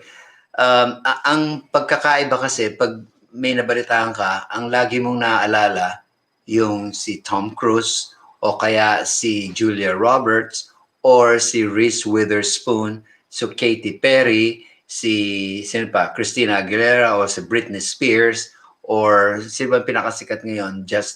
Si Justin Bieber, Canadian na yan eh. So, ito yung mga simbolo na ng Amerika na yun lang ang nakikilala kasi Hollywood siya. Yun doon nakikilala yung mga pelikula na katulad nung The Superman or Batman or Star Trek. Ito na yung kultura ng Amerika na kung titingnan mo nga naman, dito natin nakikilala yung Amerika dahil dun sa mga pelikulang ginagawa nila at saka yung mga tao at artistang galing lang sa Hollywood. So that, if I would say, yun yung Amerika. Sa akin, yun yung Amerika, yung Hollywood. Wala nang ibang Amerika kasi wala kang makikitang kultura niya eh. Kasi naghalo-halo na. Tapos, you're probably right about distinct celebration and Thanksgiving kasi wala. Pero sa Canada, meron silang Thanksgiving saka sa Australia. So Thanksgiving is not just an American because the Australian, they celebrate their Thanksgiving in February. And then Canada, they celebrate their Thanksgiving in the months of October. Theirs is October. So Thanksgiving in itself is, although it's a big one, it's meron siyang sarili. Ang alam ko lang na nag-iisa dito na lahat ng Amerikano sineselebrate yung July 4th. Pag sinabi mo kasing July 4th, ito na yung independence of an American. So, bawat Amerikano, hindi nila pwedeng hindi celebrate yan kahit na papano. Kasi nga, declared na holiday yan eh. They will claim it as their own kasi dito mo makikita ng bawat bahay at bawat syudad, merong nakapalad doon na winawagay nila yung flag ng United States. Kasi ito yung sinasabi lang, if you're an American, raise your flag. And that is part of America. So, yung tanong mo na yung culture ng America, that in itself. Sa Pilipinas, ang kultura natin medyo distinct. Di ba? Ang culture natin yung pagmamano. Ewan ko kung yung pagmamano nandyan pa rin, pero alam ko bahagi yan ng ating tradition and culture. Pag respeto sa matanda, yon. Dito sa Amerika, walang respeto sa matanda. Ang respeto dito is thank you. Yon. Yun ang pinaka-importante, yung magpasalamat ka sa bawat. Any act of giving and any act of courtesy requires a thank you. Dito. Sa atin, higit pa doon. Nagpasalamat ka na, nagmano ka na, tapos maayos ka magpapaalam. Kasi yun ang kultura natin. Tapos, hindi lang yun, respeto sa nakakatanda sa iyo. Laging may po, opo. Dito po. Pupunta ka lang sa kubeta, sige po, tatay po ako. Parang ganon yung may respeto kahit na saan ka pumunta. Kasi yun yung bahagi ng ganon tayo lumaki. Yung laging namumupo, lagi tayong nagpapasalamat. Bahagi ng ating, we grew up with that respect. Napag-aralan natin sa eskwelahan. Pero more than anything, we learned that in our own homes. And because of your parents, because of your brother and sisters, there's always that respect. Tapos isa pa, yung kultura natin, di ba, Pasko. Dito, ang Pasko, kung walang pandemya, kung walang pandemic dito, ang mga tao nasa mall. Simbahan, mall. Okay? Sa Pilipinas, iba. Meron tayong sinasabing simbang gabi, 9-day dawn masses. Ano yung simbang gabing yon, di ba? Pupunta tayo sa simbahan, nagpapasalamat, humihingi ng blessings. Tapos we pray that everything will be okay and all that. Tapos pag-uwi sa bahay o pag-uwi, on our way home, may makikita ka nagtitinda ng puto bongbong, ng bibingka, ng empanada, panara, tsaa, o yung salabat. So, tradition yon. Kultura natin yon na kapag sumasapit ang Kapaskuhan, meron tayong napupuntahan na pagpapasalamat sa simbahan, tapos pag-uwi, may kakainin. Tapos sa araw ng Pasko, ito sa araw mismo ng Pasko, meron tayong tinatawag na Noche Buena. Yung Noche Buena yun, salo-salo yun, di ba? Dito sa Amerika, we create our own Noche Buena. Di ba, Aw?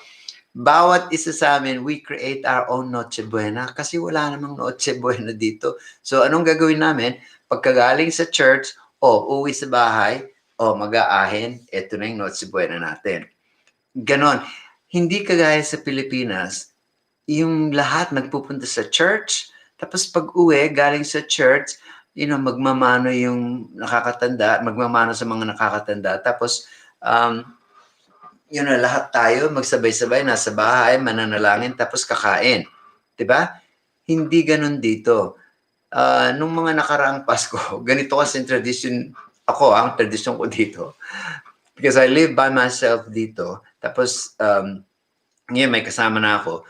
So, yung aso, mga pusa, may kasama mo dyan, pagkagaling sa simbahan, pupunta ka muna sa mall o kaya sa mall ka muna tapos pupunta ka sa simbahan. Tapos yung kinaumagahan, doon ka palang pupunta sa mga kaibigan kung ano man yung handaan. Ganon ang Pasko dito. Walang unless na merong mga simbahan din dito na Pilipino na meron silang simbang gabi. Pero hindi 9 days. Mga 2 araw lang o araw ng Pasko. So, it's a big difference. It's a big difference of how Christmas is celebrated. Hindi kagaya dyan sa Pilipinas. Di ba? Kayo dyan, pag nagpapasko, talagang, masaya. Tapos lahat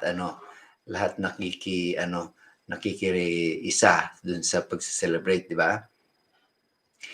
Inga, pagka Pasko, ako, madalang lang ako nakaka-uwi ng Pasko. Ewan ko sa'yo, matagal na rin, no? Dekada na. Last year, ako nakauwi ng Pasko. Si Ate Des, maaga kami nagpasko nila Ate Des. Nasaan ba kami? Hindi, nasa kami? Nasa Siang pala kami. Nasa Siang Hotel kami nung Pasko, 23 ng gabi. Doon kami kumain sa Siang, yung umaga. So, yung Pasko namin last year, iba. So, balo ko nga ngayon sana kung hindi nagka-pandemya, nandiyan ako sa Pilipinas. Sabay-sama tayong kakain. Tapos there was a time ano, yeah, I think that's the only time that I went home for Christmas yung last year. Before then, lagi ako nandito sa Amerika kasi may trabaho. Ito lang ang pagkakaiba ng Pilipinas sa Amerika. Dito sa Amerika, work is part of your system. Ang pagtatrabaho, ang pagpupunta sa trabaho, bahagi na ng iyong pang-araw-araw na pangkabuhayan mo. Kasi ano dito yung kapag hindi ka nagtrabaho, parang hindi kumpleto ang araw mo. Ako ganun ang pakiramdam ko. Parang siguro iba lang ako. Dito kasi kailangan magtatrabaho ka kasi yung ang oportunidad mo napakalaki para ma-improve mo yung sarili mo. Ganun ako. Kaya ang nangyayari tuloy kapag nandito ka na sa United States, minsan nawawala na yung directions mo sa buhay. Tsaka ang Pasko dito kung minsan half day saradong mga tindahan, pero yung grocery bukas. Sa Pilipinas, ang araw ng Pasko, ganun din, di ba? Yung ibang tindahan sarado. Kasi when I used to work sa Isitan, alam ko, pag Pasko, bukas din kami. Bukas ang Isitan, 365 days, bukas ang Isitan I worked there for 3.5 years. Hindi siya nagsasarado. Ewan ko ba? Parang ganun yeah, you're right. Yung work is part of our life dito sa United States. Hindi pwedeng hindi maging bahagi kasi you always go out there and work. Yung mga kaibigan mo, kasama mo sa trabaho, nagiging kapamilya mo na rin eventually. Kasi you had chosen na ibahin mo yung takbo ng sarili mo. Kaya pag nandito ka na sa Amerika, magbabago lahat yung tingin mo sa buhay. Kasi maaari mong ma-reach out yung hindi mo na-reach out sa Pilipinas. Ang competitive dito madali kasi ang Pilipino matalino. Dahil matalino siya, madali niyang ma-achieve kung ano yung gusto niyang makuha. Sa Pilipinas, matalino ka na, kailangan smart ka pa rin. At saka kailangan marami kang kailangan sa Pilipinas para para mapunta ka sa unahan. How do you call it? You really need to have a lot of qualities for you to be able to be ahead of the race. Dito, hindi ganon kasi hindi ganon ka-competitive. Sa akin, hindi ganon ka-competitive. Tama. You need to know kung sinong kilala mo sa Pilipinas para umasenso ka. Parang ganon. Yung merit doon is based kung sinong kakilala mo. Dito, hindi. Sarili mo mismo. Kung matalino ka, talagang matalino ka. Kung smart ka dito, talagang smart ka. Hindi kagaya sa atin sa Pilipinas. kung kompadre mo si ganito, si ganyan, lamang ka na kasi kakausapin mo lang siya, iaangat ka na niya. Parang ganon. So, hindi naman sa lahat ng pagkakataon, pero in general, parang ganon sa atin. Kaya kung minsan, nagkakaroon ng frustration yung iba, ayaw na nila dun sa Pilipinas, pupunta sila sa ibang bansa. So, kapag nakapunta sila sa ibang bansa, ang nangyayari dyan, ang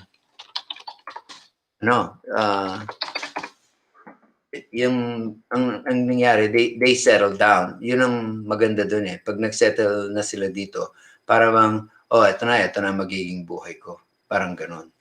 So, wow! Umabot ako ng 1 oras at kalahati sharing with you things about life, buhay sa Amerika, buhay sa Pilipinas, mga kaibigan ko. Salamat sa inyong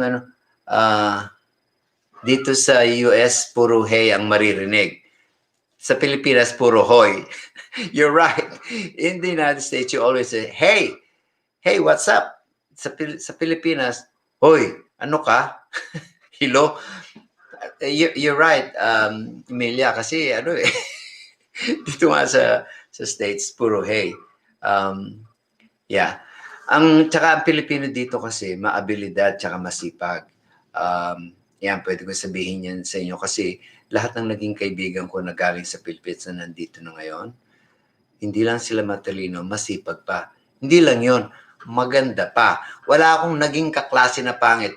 Ewan ko ba kung bakit nagkaroon. Wala sa mga kaklase ko ang pangit. Lahat sila, maganda lahat sila.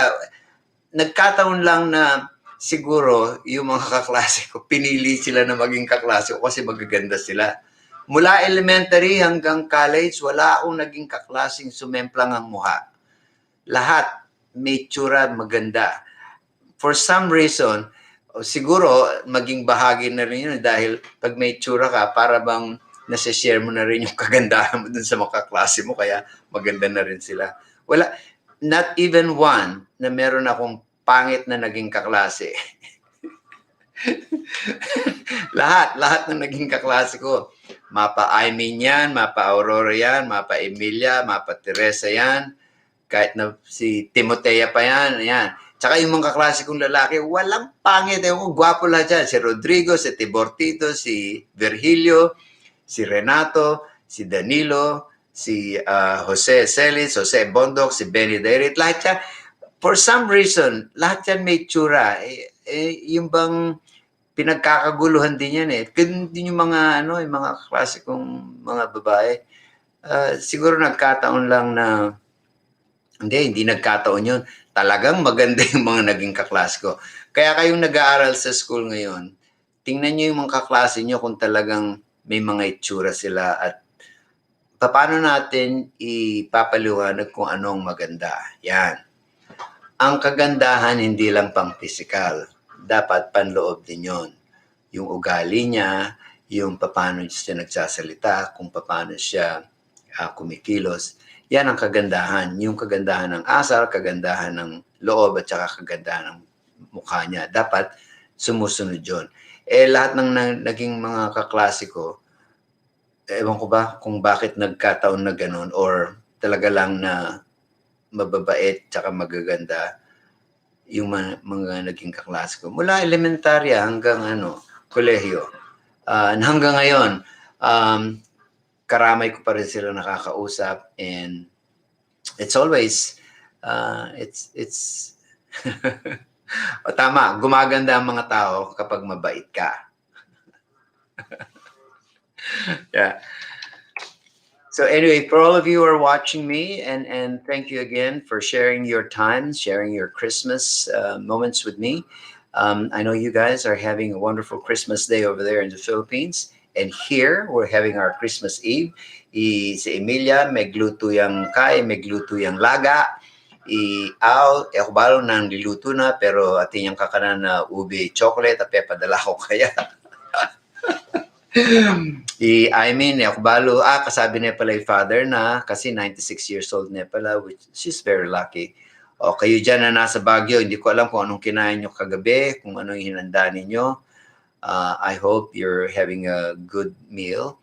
Yung mga taga-sapa dyan, kung meron kayong kinakain na kakaiba dito sa Amerika, mapalad kayo. As for me, ang kakainin ko mamaya, iisipin ko pa. Pero meron laman ng refrigerator. Yung susunod nating YouTube live. Sa susunod, ipapadala ko na sa inyo kung anong topic para i-question nyo tayo, magkaroon tayo ng session. Pero yung next time, i-feature ko na yung mga guests. So, I'll get 3 guests. Isang taga Houston, isang taga Maryland, isang taga Baguio, tsaka isang taga Sapang Maragulo. 4 ang guest ko, sunod-sunod. And I'll give you guidance kung paano tayo mag-i-interact sa YouTube. Para sabihan nyo yung mga friends nyo and family to watch na magiging guest kayo ni Edgar Santiago live.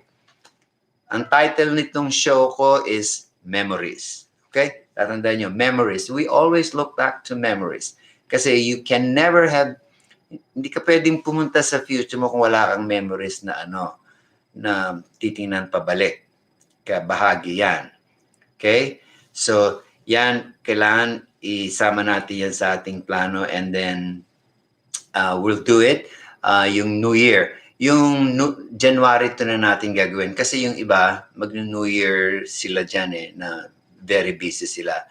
Pero kung wala kayong gagawin sa New Year, nasa bahay lang kayo, yung mga guest ko dyan, tandaan nyo may isang guest ako galing sa Houston, isa sa Maryland, isa sa Baguio, isa sa Tarlac. So, 4 yung magiging guest ko dyan. So, in 1 hour, magkakaroon tayo ng labo-labong discussion about memories. Your memory of someone, of a place, of a person, of a song, of um, a school event, or anything that you would like to share as part of your memory. Yan. Basta memory, yung nakaraan ha, hindi pwedeng memory sa future. Ano ka? Walang memory in future. Dapat yung nakaraan. Kaya nga memory eh. Memory. Kuha mo? Okay, hindi future yun.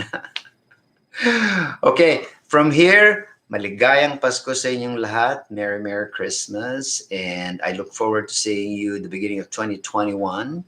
And I will be speaking to you separately through Messenger and Facebook. And maraming salamat ulit. And kita-kita tayo ulit, ha? Okay, for now, I'm saying bye-bye. And my backdrop here is a painting. You can see that elsewhere.